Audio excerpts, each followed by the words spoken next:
17 বছরের পাওয়ারে শালার গো চর্বি জমে গেছে ভাই। শালার এখনো কি পাওয়ার আছে নাকি? তোমার নেতৃত্ব পালাইছে বিদেশে, ওই কই যে পালাইয়া গেল? মোদির কাছে আছে নাকি শুনলাম, মোদির বাসায়। তো তোরা কিসের পাওয়ারে দেশে রইয়া গেলে? এখনো পাওয়ার দেখা 17 বছরে না? তোদের নেত্রী আসবে, আবার দেশের রাজা হবে, আবার আমাদের দৌড়াবি, মারবি, কাটবি, এসব ভাবলি স্বপ্নে আসোস তোরা। মাথার চোদগুলা, মাথার চোদরা পালাইয়াও এখন পাওয়ার দেখাই যায়। সাধারণ নির্বাচন তো আসতেছে, কই যাবি? পাসপোর্ট রেডি করিয়া বলা, নির্বাচনের পরে তো আবার পালাইতে পারবি না। কই যাবি তখন? বিদেশে? আরে পাসপোর্ট বন্ধ করে দেব, বুঝছ নাই?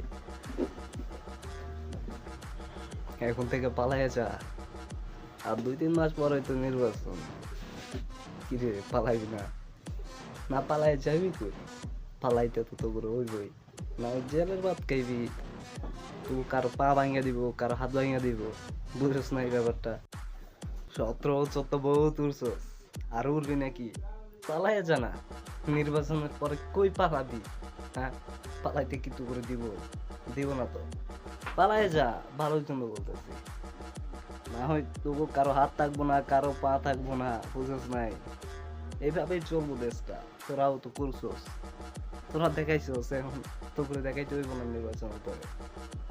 আসতেছে নির্বাচন, বুঝছ নাই? খেলা জমবো রে। যেদিন ঘোষণা হইব বিএনপি জিতে গেছে, সেদিনও খেলা শুরু হয়ে গেছে। তো কারো হাত ভাঙে যাবে, কারো পা ভাঙে যাবো, আর কারো জবানে থাকবো না, বুঝছ নাই? হয়তো পালাইয়া যা, না ওই তোর বাড়ির আশেপাশে একটা কবর করে রাখ, দাফন করবো তাকে, বুঝছ নাই ব্যাপারটা?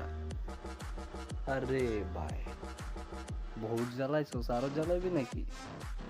এবার আমরা জ্বালামু, তোরা জ্বলবি। বিষয়টা তো এমনই, বুঝছ নাই? বুঝছ?